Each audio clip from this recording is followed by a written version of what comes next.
So WWE did some spring cleaning right after WrestleMania as they released 23 wrestlers. Names are Wyatt 6, so including Uncle Howdy and everyone in Wyatt 6. That was Bray Wyatt's memorial group. Aleister Black and Zelina. Zoe Stark. And the Moter Machine Guns. Everyone else is like NXT talent, and that's not really noteworthy, except for Tyra May Stanley, who I believe is an Olympic medalist, and yes, she got released. Cruz, who apparently was the next JTG, but eventually got caught up to him, and Kairi Sane, who apparently has the most popular Twitter trend, whatever. And I just feel like this is just a trendy in the day. Here's the thing, my sense, right? First of all, it's never easy, and it's not great to see people lose their jobs, okay?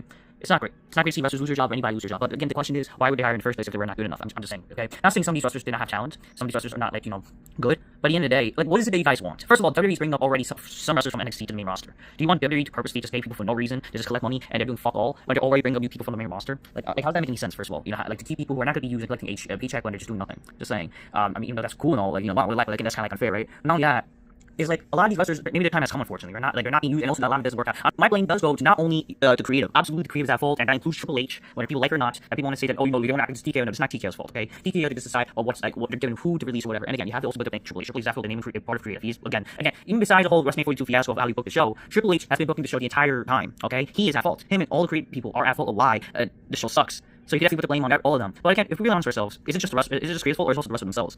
The reality is, I'm not saying some of these wrestlers are not, good wrestlers themselves or talented. The reality is, like, and sure, some of them are like gifted athletes, whatever. But what about charisma and character, or telling a story? A lot of these wrestlers just don't have the it factor. Let's be honest with ourselves. And in my honest opinion, there should probably be more people being released. Because let's be honest, there's a lot of jobbers in WWE, and there's a lot of people who are basically not as good as people make them out to be. They're just the indie flavor of the month. And unfortunately, everyone is now crying that Kairi Sane got released, and all these people, Kairi Sane got all the fucking simply fans, and all the certain people that got like. First of all, Aleister Black literally just came back a year ago, right? He came back a year ago, and he's already released. Not saying he's not talented, but again, like, maybe let's be honest with ourselves. A lot of these wrestlers, and I like most of them machine guns.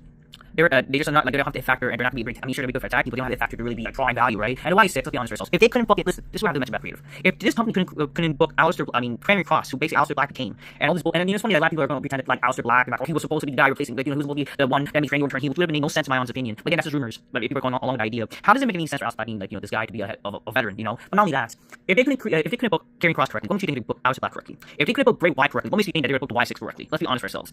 And unfortunately, like, those are creative ideas that they couldn't book the show. They couldn't even book other wrestlers before properly. So how people faith in these people to really care? But let's be honest here, a lot of these people are, it's rightfully so, they should be released. And unfortunately, every year when this happens, people get released, people want to be telling me, how did you release this person? It's like, if you really like them, where were you guys to demand they should be pushed, and where the hell? Where were you guys to demand this shit? Because I didn't see y'all complaining that really, like, as much as like for like Aleister Black, or honestly a lot of these people to be pushed properly. I didn't see the Kairi Sane chanting or whatever. And now y'all gonna do it now because y'all a bunch of Sims and shit. Where were y'all to cheer for the Moter Machine Guns when they were not being booked? Y'all just doing this because again, this is a fucking trend, and everyone wants to fucking hate on WWE because of this. The reality is, it's both the wrestlers' fault and creative. Unfortunately, a lot of these wrestlers don't have the drawing power. They're just not good enough wrestlers. And again, that's WWE's fault for even hiring them in the first place. And you know what? This is their spring cleaning. Especially they're bringing more jobbers on the show now. So that's why they're swapping the jobbers to the next, and then eventually those jobbers will be released in the future, whatever the fuck. In my honest opinion, there's a lot of jobbers in WWE. There's a lot of people who are just not talented enough to have the it factor to be in WWE. And again, that's part of the problem in modern wrestling. A lot of these modern wrestlers are just not as good as the rest of the old. That's why, honestly, they should be releasing more wrestlers and actually hire talented wrestlers. That's all I have to say. More about this on my SmackDown review, and I'm going to talk about the releases on that same video.